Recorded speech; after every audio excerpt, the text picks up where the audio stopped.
আপনি মন্দির বানান, দীঘাতে মন্দির বানানোর সাথে সাথে গোটা দেশে যদি আপনার দলের লোকেরা মনে করে যে ধর্মীয় উন্মাদনা তৈরি করব, আর মুসলমানরা আন্দোলন করলে সরকার হুঁশিয়ারি দেবে, মুখ্যমন্ত্রী বলবেন যে তোমরা যারা নির্যাতিত, তোমরা যারা মার খাচ্ছ, তোমরা যারা মজলুম, তোমরা ঘরের মধ্যে ঢুকে যাও আর ওদের তরবারি নিয়ে রামনবমীতে মিছিল করতে দাও।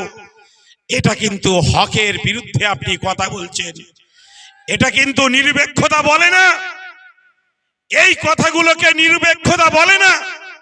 এই কথা বলে আপনি যদি বলেন যে আপনি ইনসাফ দেবেন, আমার ভাইরা কিন্তু এই ইনসাফের নামে প্রহসনটা মানতে তৈরি নেই। আছেন?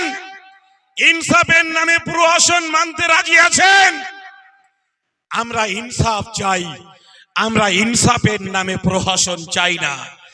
গত 3 দিন ধরে আনন্দবাজারের মতো একটা গদি মিডিয়া তারা লিখতে বাধ্য হয়েছে যে মুর্শিদাবাদের শামশেরগঞ্জে সেখানে যে মিলিটারির পোশাক পরে এসেছিল, বিএসএফ এর পোশাক পরে যারা এসেছিল তাদের পায়ে হাওয়াই চপ্পল ছিল। বিএসএফ বলেছে তাদের লোকেরা ওখানে যায়নি। তাহলে কারা গুলি চালালো? আপনি কেন শুধুমাত্র ওখানকার থানার ওসিকে সাসপেন্ড করলেন? কেন জঙ্গিপুর পুলিশ যে জেলা পুলিশ তার এসপি কে কেন আপনি সাসপেন্ড করলেন না? পুলিশের অন্যান্য দায়িত্বশীলদের কেন সাসপেন্ড করলেন না? কেন ওখানে বিচার বিভাগীয় তদন্ত কমিশন বসালেন না? এই ধরনের অপরাধকে পর্যন্ত চাপা দেওয়ার চেষ্টা চলছে। প্রায় 20-30 জন মুসলিম কিশোর আর যুবক তারা কাদের গুলিতে আক্রান্ত হলো।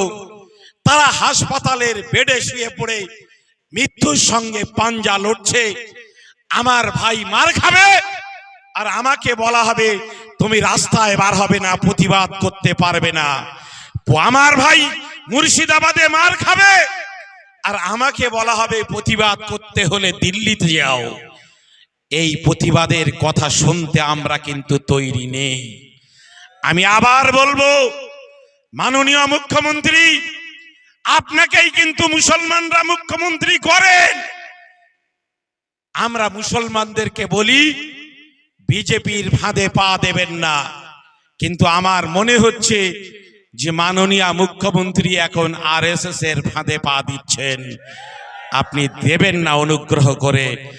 পশ্চিমবাংলা নজরুলের বাংলা, রবীন্দ্রনাথের বাংলা। এ বাংলা এদেশ স্বাধীন করার জন্যে সবার অবদান আছে। তাই যখন সীমান্তে লড়াই হচ্ছে, যুদ্ধ হচ্ছে, তখন আমার বোন সফিয়া কুরেশি কিন্তু তিনি লড়াই করছেন। আমার ভাই ইমতিয়াজ তিনি কিন্তু তার প্রাণটা দিয়ে ভারতবর্ষের জন্যে তিনি শাহাদাত বরণ করেছেন।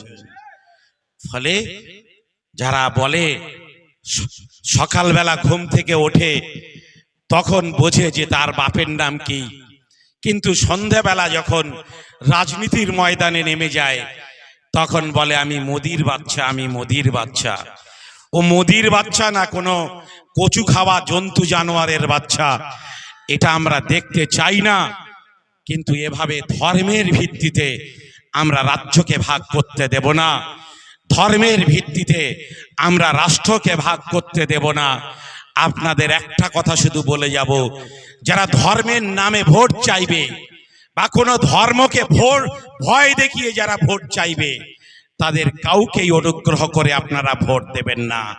আপনারা বলবেন আমরা মসজিদ চাই না, আমরা কাজ চাই। সব মানুষের অন্ন বস্ত্র বাসস্থানটা সুনিশ্চিত করতে হবে। আর পশ্চিমবাংলায় আন্দোলন চলবে। আমাদের সংবিধান এই আন্দোলন করার নৈতিক অধিকার আমাদের দিয়েছে।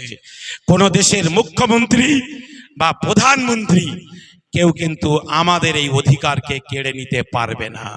যদি কাটতে হয় আমি একা কামরুজ্জামান আমাকে জেলে দিলে হবে না, সমগ্র ব্রিগেডকে কিন্তু সেদিনকে জেলে ভরতে হবে। যদি তৈরি থাকো তাহলে এই ওয়াকফ আইনকে বিরুদ্ধে যে আন্দোলন, এই আন্দোলনকে রাস্তায় এই আন্দোলনকে বন্ধ করার জন্য পুলিশকে রাস্তায় নামিয়ে দাও। ধন্যবাদ। আল্লাহ যেন আমাদের এই আন্দোলনকে কামিয়াব করেন, আর এই অশুভ স্বৈরাচারী শক্তির বিরুদ্ধে আমরা যেন বাধ্য করাতে পারি এই কালা কানুনকে প্রত্যাহার করতে।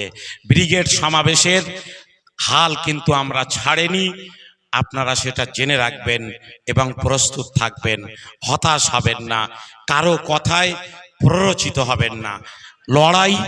লড়াই হয়, লড়াইটা কিন্তু কুটুম্বিতে হয় না।